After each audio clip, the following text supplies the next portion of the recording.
This was a car I was following the other day. Notice anything about it?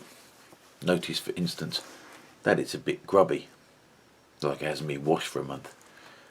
Now, there's nothing wrong with that. I have no opinion on how often one should wash one's car, other than the vague sense that since cars are quite expensive things that we rely on rather heavily, it's probably a good idea to keep them somewhat maintained. At its most basic level, that just means keeping it clean. And if you're just too busy to keep it clean, then at least keep clean the things that matter, like the lights and the glass. For safety's sake. Because that's the mantra for our COVID age, isn't it? Safety. Or more correctly, safetyism. Like communism and capitalism, it's become an ideology all of its own. In the cult of safetyism, the central ethos could be summed up as: there is nothing that should not be done in order to make us all safe. All things must be sacrificed to that end.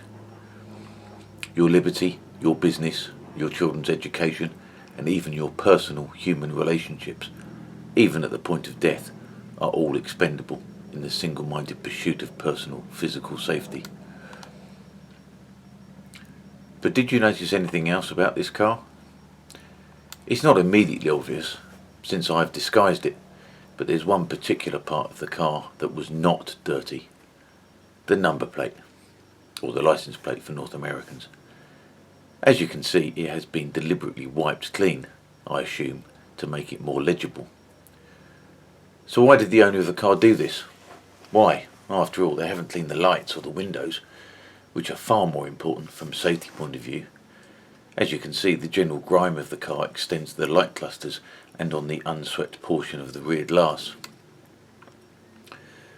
I once spent a good deal of time in an area of the country that was very heavily and intensively farmed, and come autumn, or harvest time, the roads were slick with wet mud and grime from the many enormous tractors, combines and trailers which very quickly left the Jag filthy up to the door handles. After realising that the grime had extended to the headlights, which was making night driving a hazard, I felt I needed to do something about it, so I cleaned off the headlights. Whilst I was at it, I also cleaned the indicators, the fog lights and the rear light clusters, and then I cleaned the glass. Since I knew that the roads would remain covered in mud for the next few weeks, I thought it pointless to clean up the rest of the car, as it would only get covered in mud the very next day. So I left it, filthy, up to the door handles, but with the clean lights and windows. But what I did not clean was the number plates, which remained utterly illegible. Why would I? After all, they have nothing to do with safety. In fact, the MOT, which is our annual roadworthy test that all cars over 3 years have to pass, never used to mention number plates, not unless they were in danger of falling off at any rate. Again, why would it? The test was supposed to be all about the roadworthiness of the vehicle, and nothing else. But of course, the busybodies and the control freaks in authority stuck their hooters in and decided, in their infinite and invasive wisdom, to link safety to control. A safe but unidentified car doesn't become dangerous just because it cannot be identified. All it is identified. And conversely, a dangerous car doesn't become safer simply by the virtue of it being identifiable. A vehicle that is not roadworthy could be dangerous, and that's a safety issue. But we have number plates in order for our vehicles, and by extension ourselves, to be identified. That's not new. That's been the case for a very long time, and it would be weird, if not to say illogical, for me to complain about it now. But that is an issue of control. My complaint, such as it is the conflation of safety with control. And this is a small, tiny even, reduction in freedom, and an equally tiny increase in control. It's so small that most people haven't even noticed it, just like they never noticed the introduction of automatic number plate recognition, or ANPR, in 2002, which began the unwarranted mass surveillance of law-abiding British motorists. It started on motorways, in essence covertly, because there has never been an Act of Parliament to legitimise it, which in my mind makes it also illegal, but has, like all surveillance technologies, spread like a cancer to the extent that I cannot even drive into my local town without my journey being captured, logged, indexed and filed for future referencing and possibly even leverage. I employ countermeasures, but that's not the point. I shouldn't have to play cat and mouse with my own government. And it is hardly insignificant that most of the local cameras were erected in, guess when?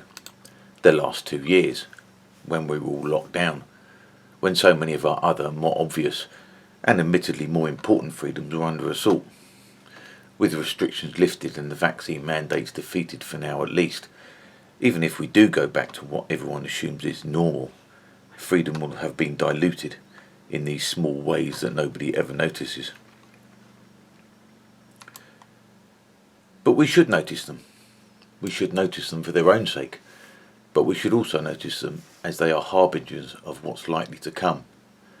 As we all know, motoring is becoming increasingly expensive. This is not an accident. The situation in Ukraine, of course, is being used as an excuse. They definitely want us out of our cars. There are two possible reasons for this.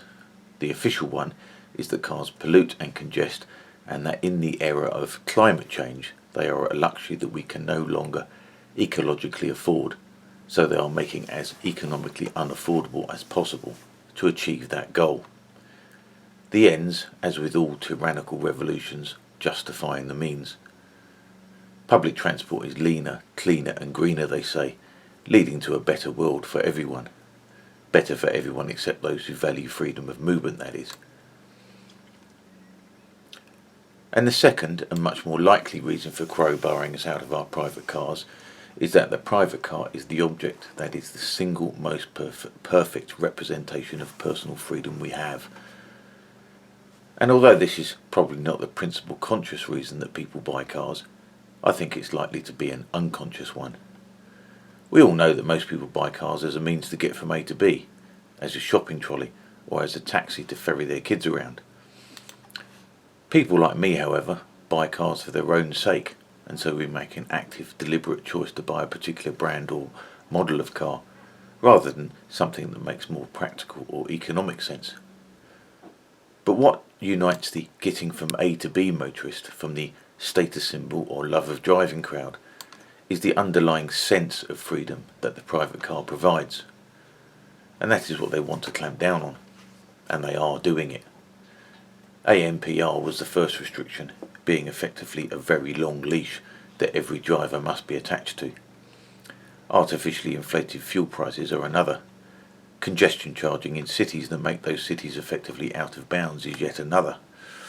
The introduction of speed restricting software into all new cars that I warned about in 2019 is due to be introduced this very year, and yet people still want to buy and drive cars. And so they plan on restricting it further. AMP was originally introduced under the misleading slogan of denying criminals the use of the road. 20 years later, law-abiding people will be discovering to their cost that the cameras have nothing whatsoever to do with catching criminals, but everything to do with catching them. It will come in the form of road pricing. The surveillance capability of apprehending dangerous criminals has always been nothing more than an unplanned bonus of ANPR, since its primary purpose has always been to spy on us, and making us pay, probably through the nose, on top of fuel duty and car tax, to use the roads that our taxes pay for, useful though it will be to them, since it will cause many of us to throw in the towel and take the bus. The real advantage will be the surveillance capabilities, the ability to be able to identify the whereabouts of every single vehicle at any time. ANPR cameras are not yet on every street, but for new cars at least, they won't need to be. The speed limiting software installed, ostensibly for safety reasons to prevent speeding drivers, will, by happy coincidence, also know precisely where every car is, since it will need to be able to restrict speed to 30 in a 30-mile-an-hour zone. And ANPR will be there, trumpeted as a fortuitous solution that just happens to already be in place, able to track our movements accurately, so that it's fair. How wonderful for us. What foresight our politicians have. How clever the policemen that are installed the system. How backward are those countries, like France or Germany, that do not have our technology. Doesn't it make you proud to be British? And it's not as if doing the right thing by getting rid of your car will, by some recompense, result in less monitoring. You will not be rewarded by the social credit system with less surveillance, as one might expect, because the cashless payment that they'll employ in public transport will be augmented by the facial recognition cameras that I imagine are already installed in buses and trains. Just as with the stupid and authoritarian COVID rules, your compliance will be rewarded with little more than further restrictions. Sure, you might be awarded by some discounted lab-grown meat or a month's free subscription to Netflix so that you can be educated about what a racist you are, but that will probably be the extent of it. What they won't do is stop watching you. What they won't do is stop searching for ever more ingenious ways to surveil you. And what they absolutely will do is continually come up with reasons why you should be kept under surveillance. And most crucially of all, have you agree to it. And judging by that dirty little Fiat 500 with the spick and span number plate, they're obviously doing a pretty good job. When I was choosing the subject for this post and selecting this image, I was having an internal dialogue as to whether or not to use it unedited. After all, one of my most deeply held principles is to demand that people be allowed their privacy, and in a related sense, in public, be allowed their anonymity. So I was debating with myself as to whether it was in line with my principles to broadcast somebody else's number plate over the internet. Of course, it doesn't really matter, since the driver in question is not doing anything they shouldn't be doing, or maybe wouldn't even mind if by some massive coincidence they happen to come across this video. And this point about not minding is not as straightforward as one might imagine. This person almost certainly doesn't mind the authorities being able to identify where they go in their car, judging by their clean number plate, but may be incensed by me, a private citizen, doing the same thing. Most people seem quite happy that complete strangers at GCHQ have access to their browsing history, their private emails, and all their intimate photographs. But just try looking over someone's shoulder whilst they're browsing the net on the tube. You'd soon find out how much people value that outdated and fusty old notion of privacy. But this person is actually advertising their identity via their number plate. They have willingly given up the anonymity that everyone generally has on the public highway whenever their number plate is not pristine. So why shouldn't I share it? They have demonstrated that to be easily identified by the authorities is of paramount importance, greater even than their own and others' safety, by failing to exercise the same amount of diligence in cleaning their lights or their windows. To be answerable to the state is the most important duty of this kind of citizen. But in going through a number of different scenarios, I came upon one that persuaded me to disguise the number in question. It is possible, although pretty unlikely, that they had been stopped by the police and directed or ordered to clean the plate off, and it occurred to me that if I had been stopped for the same reason, I don't think I could legally refuse. And for that reason, and that reason only, I decided to blank out some of the digits.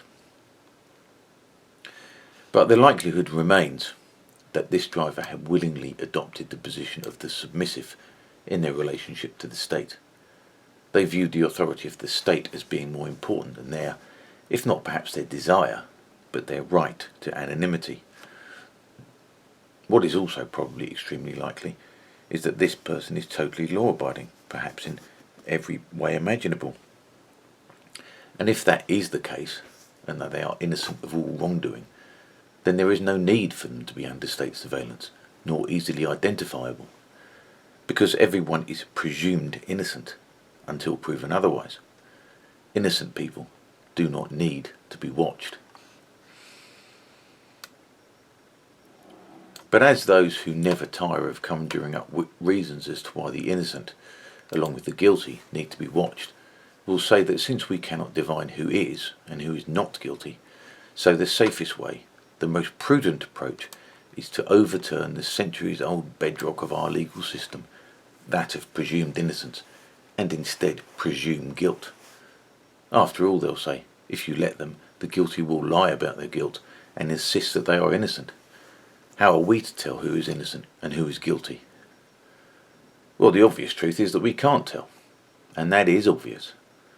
So obvious that I would have thought it didn't need saying, but to these types it apparently does need saying.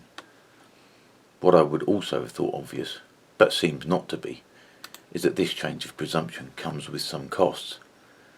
And does it ever? When I was at college learning automotive engineering, one of my lecturers would always make the point that any change comes with pros and cons. Any component added to a vehicle comes with advantages and disadvantages, even if it's only weight. Take power steering as an example. Younger drivers may not realise that cars didn't always come with power steering, which allows the driver to spin the wheel without effort from lock to lock, without forward or backward motion. My 1995 Nissan Micra is one such example, and people often look at me with pity and curiosity as they see me using all my strength to manoeuvre out of a tight parking space. So in this case it may seem that the addition of power assisted steering will be an unqualified positive. It would certainly make parking easier. That's the pro. But there are cons, one of which is weight, another is cost, and yet another is complexity. The pros may outweigh the cons, but the cons are there nonetheless. So what are the pros and cons of changing the presumption of innocence to one of presumed guilt, which is in essence what total surveillance does? What are the costs of that? Because as my lecturer explained, there are always cons, no matter how seductive the pros might be. Total surveillance, despite rendering us all guilty until proven innocent, does have the advantage that no law breaking is possible, or at least that guilt cannot be concealed and thereby go unpunished. To the law-abiding, this is seductive. And since the law-abiding make up the majority of the population, surveillance is likely to have majority support. Total surveillance equals total adherence to the rules, total adherence to the law. So total surveillance means no murders, no rapes, no robberies and no theft. It also means no corruption, no benefit cheats, no fly tipping, no parking on double yellow lines or parking in disabled bays. And who could object to that? In such a state, that of total and unblinking surveillance, if murders did happen, they would be solved in minutes, if not seconds. It would certainly make for pretty boring and incredibly brief detective stories or crime dramas, but few would argue that that wasn't a price worth paying. But even that is a price, or a cost, if you like, albeit a ridiculously minor one. But there are others, less obvious perhaps, but a damn sight more important. So-called free societies, such as we have enjoyed in the West up until recently, have often been characterised as high trust societies. And this is axiomatic, in that our default position in dealing with others in society is from a position of trust. Generally, with prudent reservations, we trust others and expect to be trusted in return. It is the societal equivalent of the legal default of innocent until proven guilty. And that default, which we have collectively thus far taken for granted, is being overturned and undermined in favour of computer-driven authentication. Looking into the eyes of those who you do business with as you agree a deal and shake their hand seems to be of no value whatsoever these days. Even our written signature, relied upon for centuries, with no widespread evidence that that was no longer sufficient, is now an anachronism. Biometrics is the brave new world. Of course, there are some things that are too important to be left to a signature and a handshake and the promise that my word is my bond. The authority to launch nuclear weapons is the most extreme example, and people who have Swiss bank accounts probably have a panoply of hurdles to overcome in order to access their millions, and that's not unreasonable.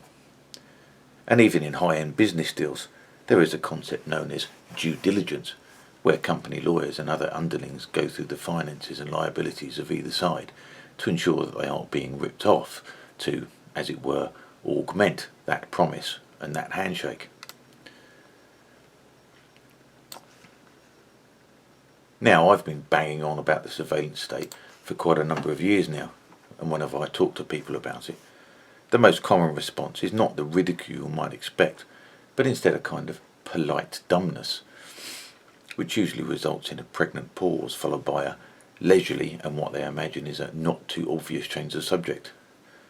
What they never do is disagree with me. And if I press the issue, the retort is usually something along the lines of, but why would they do such a thing? Some will even trot out the patently and obviously untruth that Boris is a libertarian, as if DeFeffel Johnson could ever have any influence on the direction of travel, even if that were true. And I think I know why they do it. They do it because they just cannot come to believe that those that we elect are that different from us. They imagine that if things were only slightly different, it might very well be them who were in the Prime Minister's chair. And they would never treat people like that, like cattle. They have faith in the system, and they need to have faith in the system, because if they didn't, well, what then? Because if they really believe the things I believe, then they might have to do something about it. And as frustrating as that is to acknowledge this, they are just not there yet. Doing something about it would require action, effort, and risk their reputations, not to mention their livelihoods and their ability to put a roof over their and their children's heads. Many in our little corner of the internet will say that the system has always been horribly corrupt, and that the only difference is that more people are waking up to the fact. But I'm not sure that that is true. It might be, and so many of my illusions have been so utterly shattered that I could be convinced. But still I think things were different in the recent past. Sure, there have always been those at the top that have been determined to stay where they are. They have always accumulated power to themselves at the expense of the rest of us. I think that's a definite. But we, as the little people, have always had an acceptance of that. We may not have liked it, and we may have wished it otherwise, but most of us have accepted it as a part of the deal. That deal being, we will accept that you will take the cream at the top for yourselves and have your vast riches, so long as you allow us to keep what little we have. In effect, you leave us alone. But now they're breaking that deal. Not content with their billions, they now believe that our freedom and our puny amount of prosperity puts them at risk. So they're coming for the scraps we have. The World Economic Forum and the Davos set appear to be the genesis of this change. The replacement of elected public servants by unaccountable bureaucrats selected, mostly to their fealty to that shadowy organisation. It's hard to know the extent of the WEF's influence, but it appears considerable if Klaus Schwab's comments about penetrating world governments, and in particular Canada's, are anything to go by. But to get there, the first thing they need to do is to herd us like cattle. And that means all of us. And so we have to be branded like cattle. Branded in a way that makes no errors and that cannot be forged. For they must know where every single one of us is at any one time. They must know who we meet so that we can be separated from others who resist and might embolden us to do likewise. They must know what we spend our money on, or our vouchers, so that, well, you get the picture. But since we may not like this arrangement, and may lie and conceal in order not to comply, we must quite reasonably be distrusted. Already institutional distrust is now the rule rather than the exception. The general public are distrusted by default, and with extreme prejudice. So much so that Western governments are proceeding with all haste to get their biometric authentication in whilst everybody is distracted with Ukraine. The days-old newly elected, or perhaps selected, administration of Emmanuel Macron has wasted no time at all in announcing the introduction of a digital ID in France, on top of the hated pass sanitaire. The British government continues to roll out facial recognition cameras whilst brushing aside concerns from civil liberties groups. Trusting citizens to make their own decisions on how to conduct their lives is just so 2019. Everywhere one cares to look, the only authentication that is now acceptable is a biometric one. It's ironic that, in the case of facial recognition, our own human capabilities of recognising faces are disregarded as inadequate, just as our own human immune system was disregarded in favour of a novel and untested pharmaceutical cocktail. The ability to recognise faces now has to be contracted out to a machine that, at present, is infinitely inferior to ourselves at the task in hand. The inhuman spectre of biometric authentication has replaced the very human characteristic of trust, for, contrary to the claims of its adherents, surveillance doesn't make us more trusting, it makes us less so, in the same way that the security services of dictatorships do not engender feelings of security, but in fact quite the opposite. Security cameras, along with all the other paraphernalia of the surveillance state, instead create an atmosphere of distrust masquerading as safety. What they also do is project a feeling of omnipotent power, the unseen eye that cannot be turned off and has cast its gaze upon us to give us the sense that there is nowhere to hide from its unblinking judgment. Like Winston Smith, we feel its oppressive power, a power we cannot counter because we are the watched and they the watchers. And so deep has this entered into our collective psyches that we willingly submit to this power, even when it is unjust, or even when it is just unnecessary to do so. It is conditioning, as any critic, or indeed any proponent of surveillance will tell you. Once it is embedded in the minds of the watched that they can be observed at any time, but they will never know when, further surveillance is unnecessary. The watched will then police themselves. They will willingly clean off their number plates.